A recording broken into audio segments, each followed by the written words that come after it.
So I got halfway through December before I realized that I hadn't read a single book about a good person. Not one. Every single protagonist was either a liar, a murderer, or trying not to be a villain anymore, or, well, you'll see.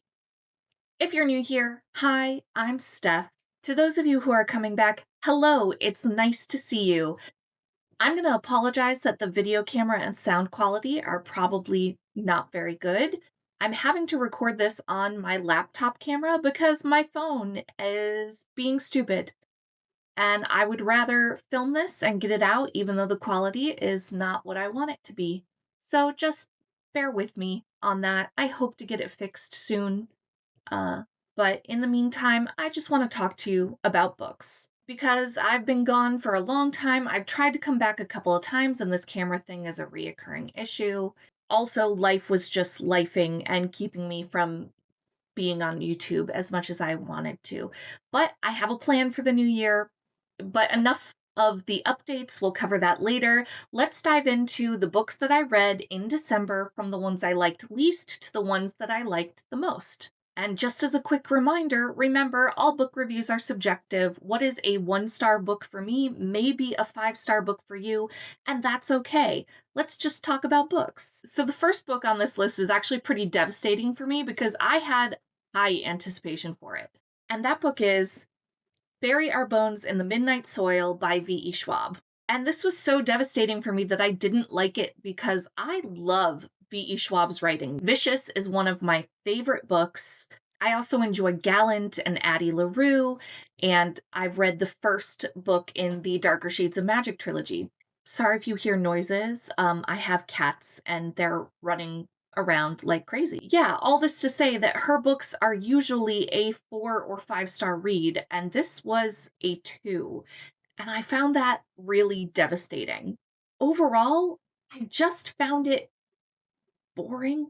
I think she was trying to capture the same feeling as The Invisible Life of Addie LaRue with that cat, with that meandering timeline, but it did not work as well in this book as it did for Addie LaRue because the very stakes of the novel in The Invisible Life of Addie LaRue are you are invested in her long life. This one I just didn't care about the character that gets the most page time in this book, and the other two characters aren't much better. Oh, I forgot to give a summary.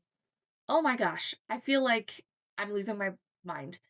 Anyway, so the summary of this is you have 3 women who are trying to navigate kind of vampirism and being queer throughout history. But yeah, the pacing in this just really failed for me. I remember talking to one of my friends about it when we were having like Christmas cookie day, where we were all together making Christmas cookies. And she also didn't like it. And that's because she had the same problem that I had. Nothing really happens in this book until like the last third.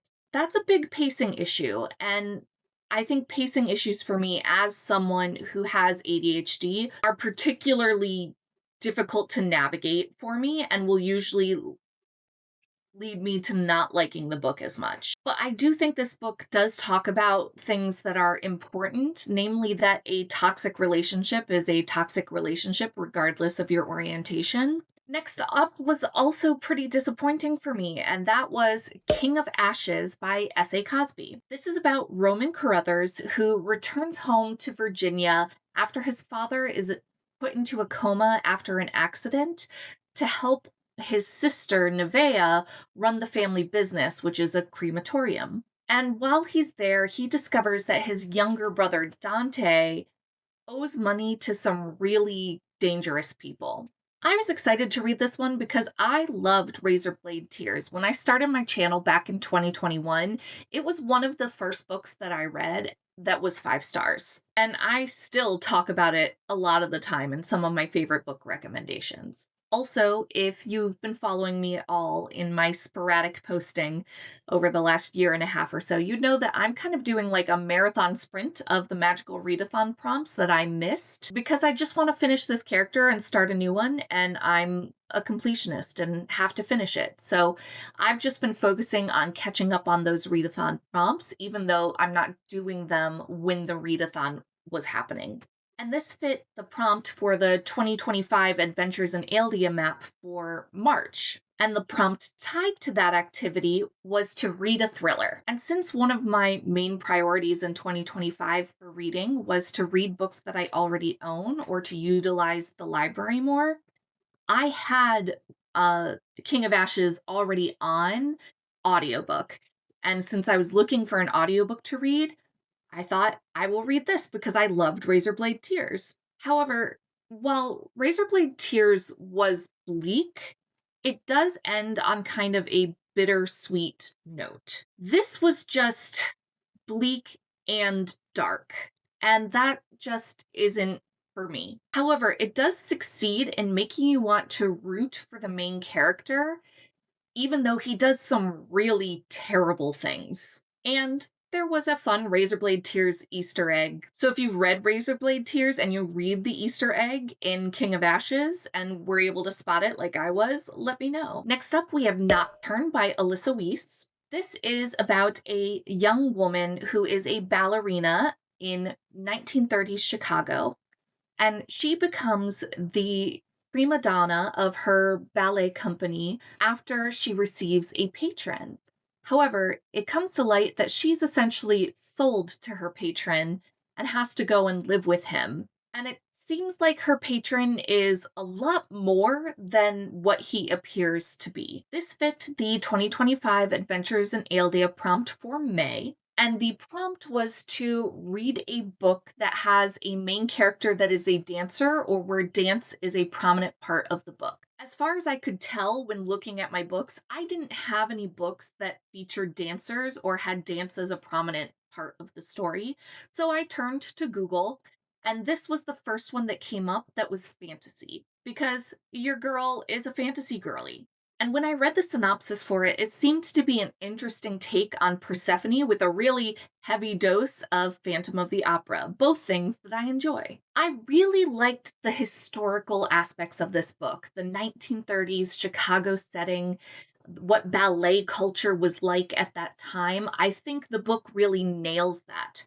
And there is even a part too of like, I don't know, the vibe of this book for me is like when you have those music boxes with the little ballerina dancer that goes around. That's kind of the vibe that this book gives you, except it's in a snow globe. ADHD brain things. Don't ask me why it's in a snow globe. That's just the vibe I get when I think about this story. Anyway, I digress. But I did find the foreshadowing to maybe hit a little too hard. On one hand, I felt like I was prepared for the ending that we got, but I also saw it coming a mile away because the foreshadowing was like, we're not going to foreshadow, we're just going to hit you over the head with it. And I think what I found disappointing about this book is that I actually really, really liked it until the end. And while the ending was built up throughout the story, I still didn't feel like that ending was earned. It was just a lot darker than it needed to be for the story that was told, in my opinion. So the common theme of the books that Stephanie didn't particularly like in December is that they were all reads that I actually had pretty high anticipation for, because the next book on this list is Babel by R.F. Kuang. This tells the story of four scholars in the Tower of Babel at Oxford, which is a mythical tower that R.F. Kuang adds to Oxford for this story, where language is used to inscribe silver bars, and the translation of those languages create magical effects in the silver. And our four scholars are kind of wrestling with the colonialism and racism and classism that is inherently at the heart of their profession. And I started reading this book actually as research because I had a story idea that was like a dark academia fantasy, and I hadn't read a whole lot. So I wanted to read more dark academia, particularly ones that have fantasy setting. And of course, R.F. Kuang is one of the biggest writers out there right now. It also had the benefit of fitting my 2025 spring restoration prompt, which was to read a book that had an average 4+ star rating. And this does have that on Storygraph, though it might have gone down a little bit after my rating. I hardly think my single rating made an effect on the ratings here, but it could have. And the other reason I was excited to read this is because I really liked the Poppy War. And actually, in November, I read Catabasis for a book club and loved it.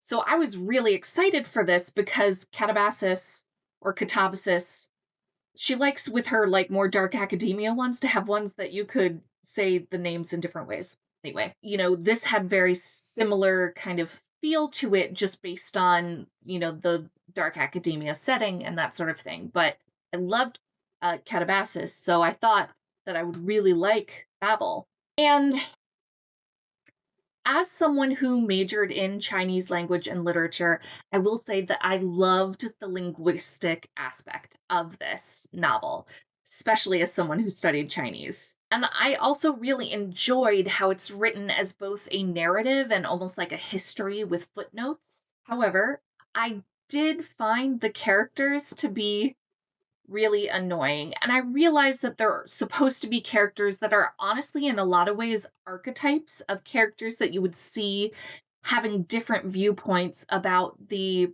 issues that they are facing, this colonialism and all of that. And I think in that way, they serve their purpose really, really well. I just didn't like them. And again, this is just a very bleak book. It's beautifully written, but it's very bleak. And I've been dealing with a lot of, darker things this year. My mental health has not been in a great place, largely because of some of the issues that they tackle in this book. So I'm just like, I don't want to read about things that are bothering me in real life. I think it's an important book. I think it's a book that I could talk a lot about. I just wasn't in the right headspace. And on top of that, it's slow for a good portion of the book. And as someone who has ADHD, I do struggle with novels that have pacing issues. I wouldn't say that this is a pacing issue and that the pacing is inconsistent. I would just say that it is a slow book. It ramps up, but it ramps up very, very, very, very gradually. Maybe a little too gradually for my liking. Next up, we have The Running Man by Stephen King. In order to save his daughter, Ben Richards enters into auditions for essentially reality TV show competitions run by the network, where people really do get hurt or die. And he gets cast into The Running Man, the most dangerous of those shows, where he and his family will earn money for every hour that he manages to stay alive and out of the sights of the hunters. I read this because it's actually going to be my next book versus adaptation. And I didn't realize when I went to go watch the movie that it was a complete fiction production, or rather an Edgar Wright production, until I was in the theater and they played an interview with him. And I thought, oh, cool. Because if you've followed my channel at all, I have a love for complete fiction. They are the production company behind Lockwood & Co., which is one of my favorite TV shows. However, in order to find out what I thought about it, you will have to tune in to my book versus adaptation on, I think, January 18th is my posting date for that. So yeah, make sure you like and subscribe and hit the notification bell if you want to be notified when that video comes out. Next up, we have Interesting Facts About Space by Emily Austin. And the premise of this is that Enid is trying to navigate very complex relationships in her life while also dealing with neurodivergence, paranoia, and a severe fear of bald men. So this fit the August prompt for my 2025 Adventures in Alia, which was to read a book with stars on the cover. There are stars. See, I promise. And this was the first book on my bookshelf that I already owned that had stars on the cover. Now, contrary to the title of this video, Enid is not a terrible person, but she does do some very real life terrible things. Like, she does not treat certain people very well. However, I think Emily Austen does a really great job of showing that her behavior is caused by her trauma. I honestly had no idea what to expect when I went into this, but I actually did end up enjoying it quite a bit. His actions seem erratic and possibly insane from someone looking at it from the outside, but because we get such clear interiority from Enid, it makes her seem a lot less crazy. And crazy is the wrong word. She does some very erratic things, but it's all caused by her trauma. Also, as someone who is neurodivergent, I always enjoy a book that has good neurodivergent rep. Next up, we have Murder Your Employer, A McMaster's Guide to Homicide by Rupert Holmes. Three abused employees find themselves at a school dedicated to helping people commit the perfect murder, and they will plan to kill their employers to varying success.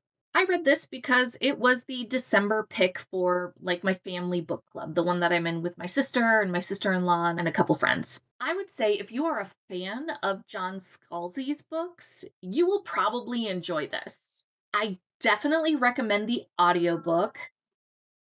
I'm sorry if you hear that. That is Teddy. He is fine. He just has a very loud, angry meow. I do definitely recommend the audiobook because Neil Patrick Harris is one of the narrators, and it gave me very Assassins vibe. If you're a musical theater fan, you know that he was in the original cast for Assassins, I think. No, not the original cast, revival. Somebody who knows about musical theater, correct me. But yeah, Neil Patrick Harris is one of the narrators of the audiobook. However, there were some weird times where I thought they were using the wrong narrator for that part. It could just be me, but that's kind of how I felt when I was listening to it. I would say overall, this is a really fun take on a murder mystery. I'm not really sure if you can call it a murder mystery, but I'm also not sure what else you would call it. Maybe a cozy book about murder that also has a surprising amount of suspense to it? The other thing this book does is make it very clear that you want these employers to die. They are all horrendous people. They are given multiple chances to kind of like change their mind, and they never do. So, like, they do make you feel like, oh no, these people gotta go. Up next, we have A Winter's Promise by Christelle DeBeau. Ophelia is betrothed to Thorn, a very taciturn, high powered official at the pole, which is like an icy kingdom where political machinations and danger lurk in every corner. And those things not only have consequences for Ophelia, but for the entire world. This was my pick for my family book club for January. I'm a little ahead of schedule on this one. I already owned the first novel, so when I was picking books to suggest for book club, I just went over to my bookshelf and was like, well, what things do I think sound interesting on here that I really want to read in the next year? And I pulled several, and this was one of the ones that was selected by the group as a whole. Also, this does have an arranged marriage trope, and you know I love an arranged marriage trope. However, while this is an arranged marriage fantasy, I would not classify this book as a romantasy book. It is definitely much more of a fantasy than it is romantic at all. One of the things I really liked about it is there are these great, like, larger than life characters. They are almost like caricatures, but you love them anyway in spite of it. Our main character has an animated scarf that gives you like Beauty and the Beast vibes. Next on the list, getting a little higher in what I liked, was Violet Thistlethwaite is Not a Villain Anymore by Emily Krempholtz. When the Dark Lord is defeated, Violet Thistlethwaite decides that it's time to turn over a new petal as a florist. See what I did there?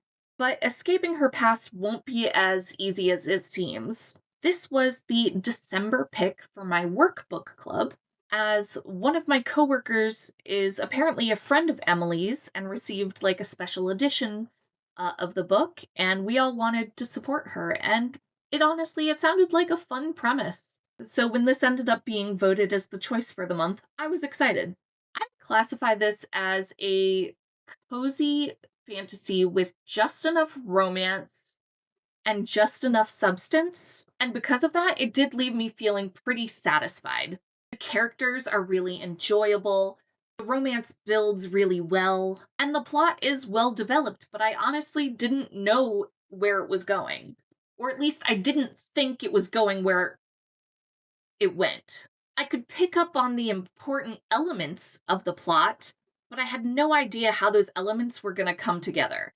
And my assumptions about how they would come together were wrong. I will say it's not higher on this list because the spice scene in it wasn't my favorite, but I also wasn't reading it for that. A book that completely surprised me in December was The Liar's Crown by Abigail Owen. When her sister, the crown princess, is offered a proposal of marriage by their sworn enemy, Marin takes her place and is also kidnapped in her sister's place. So this fit the Adventuring in Aldea prompt for July, which was to read one of your 5-star predictions and write a review or share that with your friends. This is me sharing my review with you, just FYI. I will be honest, I wasn't sure if this was going to be 5 stars when I went into it, but I also knew that I didn't have the budget to buy a book that I thought was going to be 5 stars. And then when I read the synopsis of all the audiobooks that I own that I hadn't read yet, this was the one that, like, the premise was like, ooh, I'm curious. I'm really interested in that. So therefore, I'm categorizing that as a 5-star prediction, even though I didn't know. While it didn't end up being an actual 5-star read for me, it was a solid 4 stars. I will say that this has one of the best explanations for like the brooding male hero that I've ever read in a romantic fantasy novel. I don't know if this is romantasy. I think it's classified as YA. I don't remember. Don't quote me on that. It's either YA or new adult. There is like a smidgen of spice to it. One of the other things I think was actually done really well, aside from me just being like fascinated by like our male protagonist, and not in like the normal way you're fascinated in the male protagonist. I'm just like, what is going on? I don't know. I was that kind of fascinated. But the other thing that really kept me hooked into the story was like, you constantly have this shoe that's about to drop of when are they going to find out that Marin is lying about who she is? And that was honestly pretty fun. My runner-up for favorite book of the month is The Final Girl Support Group by Grady Hendrix. This tells the story of a group of final girls. They're in a support group. Shocking, I know, where they have to kind of face the unthinkable when they realize they're being targeted because they are final girls. I've had this on my reading, like, want to read list for a while now, so it was exciting to get to finally read it when it was picked as the book club for my online book club with some of my friends. And as someone who's a fan of like 90s and aughts like slasher films, it was just fun. It manages to both be part of the genre while also being a commentary on the genre. Not quite as hard hitting as like Scream is a commentary on the genre. It does have that same feel to it. It is a slasher horror, but it's also kind of a comedy. Lynette is such a good, unreliable narrator. I was never quite sure whether the events were real or a delusion for most of the book. And just the overall vibes give kind of that fed up, old final girl survivor, but in the best way. And once I got into the third act, I couldn't put it down. There was a commentary that really struck me, and that was they were talking about like why slasher films kind of or just kind of weren't as popular in the horror arena as they used to be in like the 80s and 90s. And basically, the comment that they made was nowadays, we as a society are pretty used to mass murder. And that was very depressing and really like, oh, but so true. It just stabbed me right in the feels. And my favorite book of the month was The Missing of Claire de Lune by Christelle DeBeau. This is the second book in the Mirror Visitor series. Since this is the second book of the series and I don't want to do spoilers, just, go up a couple reviews and remind yourself what the premise was for A Winter's Promise, because this is that series. And once I read the ending of the first book, I was immediately like, well, I can't have it end there. And my library did happen to have the second book on audio, and I was very excited. So I listened to the second book right away after finishing the first book. While there is an individual story arc in book one, it definitely left on a cliffhanger. And so does this one, but this one is a worse cliffhanger, just in like the intensity of it. Not that it was bad, just like it was a much more intense cliffhanger. Which makes sense because if you think that there are 4 books in the series, then this would be the midpoint of the story. So it would make sense for this to be a pretty intense cliffhanger. I really loved the mystery set up in this novel that Olivia is trying to solve and how that mystery pays off in this book. That is the contained story of book 2. And I also do like that Thorn is a bigger part of this book because, quite frankly, he wasn't in book 1 enough. Like I said, this isn't a romantasy, but it does have a romantic subplot between Ophelia and Thorn. However, it does always seem to feel like it comes a little bit out of nowhere. My one complaint about this series is that their relationship maybe isn't as much of a subplot as it should be given their situation. Before we go on to my TBR for January, I have a little bit of a life update for you. I'm really excited to get back to YouTube more consistently. I think I've set up a plan for this year that is going to be a lot more sustainable for me.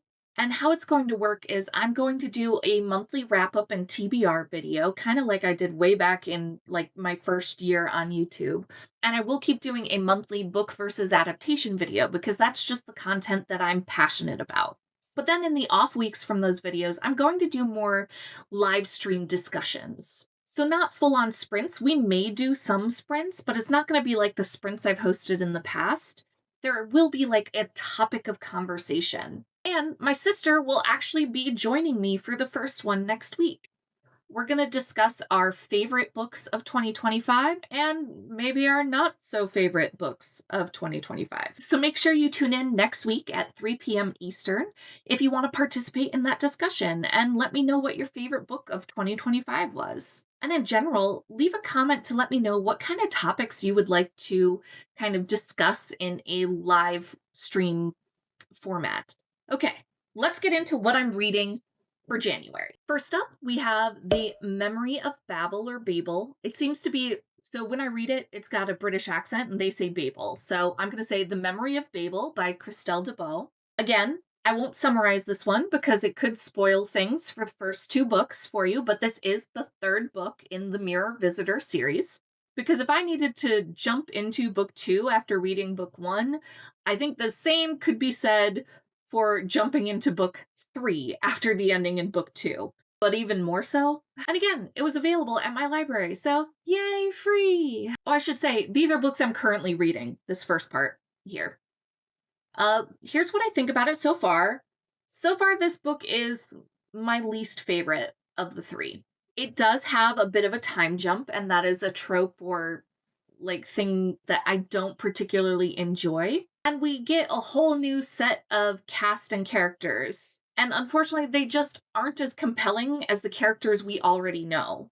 However, a mystery is starting to build, so I do sense that my interest is already starting to increase in the story. I just wish it hadn't taken quite as long to get there at this point. This book might be good for someone who enjoys fantasy, but with a dash of romance. So not like a full romantasy reader, but someone who likes like a little bit of a romantic subplot. I also could see people who enjoy cozy mystery enjoying this if they want to read a story that has a bit of magic thrown in. And I think if you're a fan of interesting off the wall characters, then this series is definitely worth a read. I am also currently reading The Blade Itself by Joe Abercrombie. And this follows a cast of morally gray characters who either have or do live by the blade as they try to survive among ever increasing, political tensions. So, this was my roommate's book club pick for December, but I am reading it, and it's a chunky book. So I didn't quite get to finish it in time for book club. We didn't discuss spoilers about it, but those of us that had started reading it, I think only one person finished it. But of the people who are currently reading it, we all have been really enjoying it. Also, it does fit the 2025 alchemy prompt for the qualified grade in autumn, which is to read a book in my birth flower color. I'm born in March, so my birth flower is actually a daffodil. Daffodils come in either white or yellow, and this has a white cover, so I think it qualifies. Again, this is another book that I have had on my TBR for years, and I'm really glad to finally get to it. So far, I knew that I'd like this book, but I didn't think I would like this book as much as I do. It honestly has some of the best character work that I've ever read.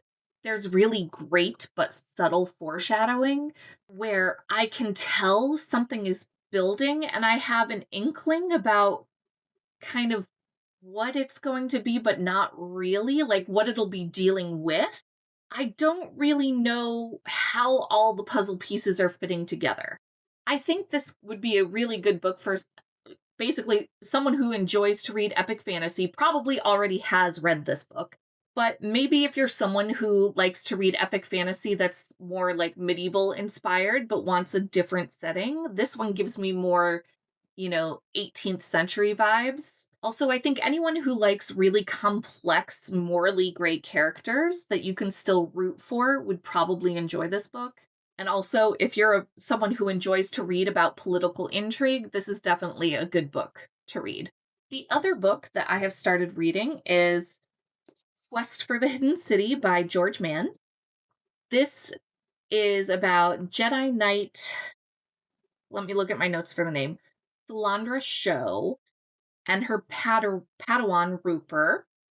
They're investigating the disappearance of a Pathfinder group who basically go out to the outlying planets to see if they want to join the I want to say rebellion, but that's not right because there is no rebellion at this point in Star Wars. The Republic. That's the word I was looking for. They go and they see if countries want to join the Republic.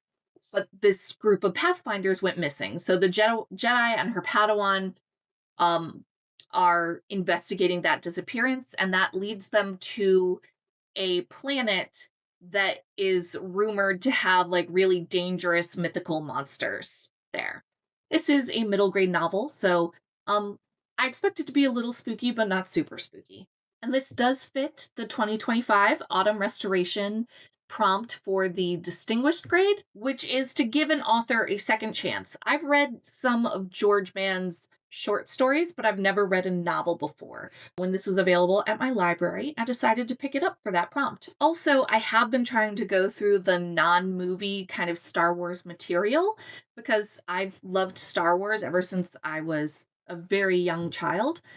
And it has been fun kind of steeping myself in some of the wider lore.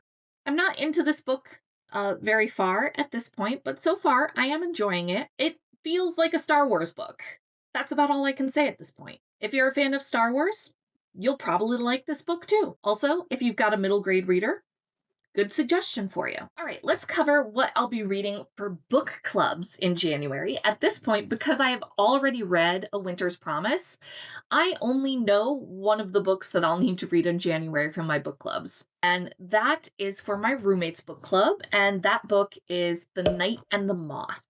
So This seems to be a story about a diviner who teams up with a heretical knight, a boy king, a lady knight, and a senile gargoyle as they go searching for her missing diviner sisters. I have to say, I'm really enjoying this whole medieval core thing that's going on in our society right now. As someone who has always loved fantasy, I'm just like, well, this is fun. And I've heard that this is a really good, legitimate slow burn, which would be a nice change to some of the romantasy that we get that says it's a slow burn, and then they're like kissing by like a quarter of the way through the book. That's not a slow burn, folks, for the record. And also, I was excited when this came up in our book club because I've heard such great things about Rachel Gillig's other series, the One Dark Window series, that I'm just excited to get to read some of her stuff. So this could be a good book for people who like medieval fantasy, if you like reading about an unlikely team, and romance readers who enjoy good banter but want a little fantasy thrown in. I mean, this is actually a lot of fantasy thrown in, but basically, I could see it working for romance readers.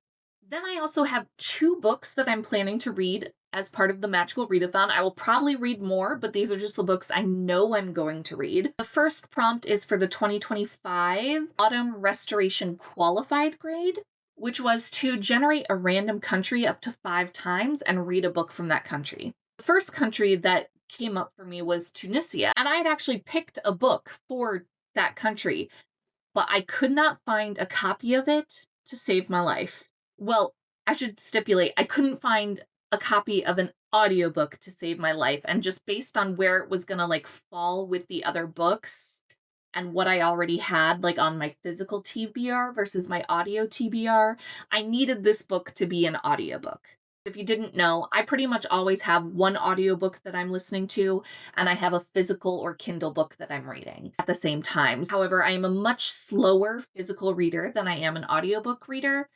so I go through audiobooks a lot faster than physical books because I only have so much time to sit down and read in a day.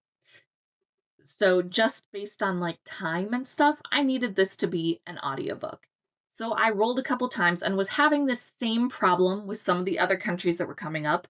I couldn't get it at my library. A lot of these I couldn't even find an audiobook on like Audible, which is usually my last resort. So the audiobooks for this just don't seem to exist, at least not digitally. And I think in the fourth country that I generated, I ended up on Norway. I found this book, A Shining by John Fosse. I don't know if that's the correct pronunciation. Sorry. And this seems to be a story about a man who is lost in the woods encountering some kind of being. I chose this book because of all the books that were kind of available to me from Norway Works and Translation, this seems the most interesting to me. It also felt like it might be good research for a short story that I'm working on that has a similar premise about a man going into the wood and encountering an otherworldly entity. I think this could be a great book for someone who wants to read more works in translation and get a feel for cultures other than their own. The next Magical Readathon prompt that I will be reading in January is the 2025 Alchemy Distinguished prompt, which is to read an auto by author. Now, I personally do not have an auto by author, but I do keep track of a list of my favorite authors. And I do have several authors that I want to read more from their backlist. The first of whom was Leigh Bardugo. So I will be reading Six of Crows by Leigh Bardugo. Criminal prodigy Kaz Brecker puts together a team for a very dangerous, possibly deadly heist. So one of the goals that I set for myself for 2026 was that I wanted to read the backlist of some of my favorite authors because I hadn't been spending a lot of time reading authors that I know I love, which back before I hit my 7-year reading slump was all I did. I pretty much just looked for certain authors and would read their stuff. Now, I'm reading a lot more diversely, so that's good. But there's also a part of me that is just wanting to read more authors that I love. So for this year, I chose two authors from my favorite list that I'm going to be focusing on reading their backlist. The first being Leigh Bardugo, the second being Claudia Gray. Now, for Claudia Gray, she writes a lot of like universe stuff. So she writes for Star Wars, and I think she writes for DC. I do want to read one of her DC series, but for the most part, I'm staying out of that. I'm trying to just read her original novels. Anyway, back to Six of Crows. I'm excited to read this because I actually loved the Shadow and Bone TV show. It's what prompted me to start my YouTube series back in 2021. And I'm really interested to read the duology that everyone says is their favorite in the Grishaverse. I'm curious to see if it will be mine as well. This book, of course, would be good for people who are fans of the Shadow and Bone TV show that maybe haven't read any of the books. If you're a fan of heist novels, or from what I hear, if you're a fan of the found family trope, this could be a good duology for you. All right. Then I have kind of one wild card that also does relate to my 2026 reading goals, and that is Beneath the Keep by Erica Johansson. And this seems to be a story about a man raised to kill a farm girl and a crown princess working to help improve this kingdom that has fallen into darkness and make it a better world. So the other goal, aside from reading backlists of my favorite authors, was to focus on finishing series because I'm really bad at it. Like, really bad. You don't want to know how many unfinished series I have. If you do, just let me know and I'll try to count it, but it's a lot. I have this tendency to read a book or two in a series and then just never come back to it. Not because I didn't want to, but just because I got sidetracked by other books. So I'm going through and trying to finish my oldest unfinished series. The reason I decided to focus on my oldest unfinished series is because they have the highest chances of being completed. And I think this is actually the oldest unfinished series on my story graph because I started reading this about 10 years ago as a buddy read with one of my oldest friends, and we never finished it. We always said we wanted to, and then never did. And like we were reading it back when The Queen of the Tearling, which was the original book one, this is like a prequel, I guess. We started reading it when The Queen of the Tearling initially came out, like 10 years ago. And we gave that book 5 stars. And we gave the second book 4 stars. We just never finished it. I think this will be a good book for people who are fans of fantasy, but also like dystopia. Also, if you enjoy unreliable narrators and questionable morality. And if you enjoy reading about class revolution, which, after my December books, I'm a little tired out from class awareness right now. Mainly just because I feel it so keenly right now. So I'm not sure how this book is going to go over, but I am excited to get back to this series. So what was your favorite book from December? Let me know in the comments. If you just want to let me know that you're here, leave a scarf emoji. And YouTube thinks you should watch this video next. I don't know which side it's going to be on. Let's see what stories tomorrow brings.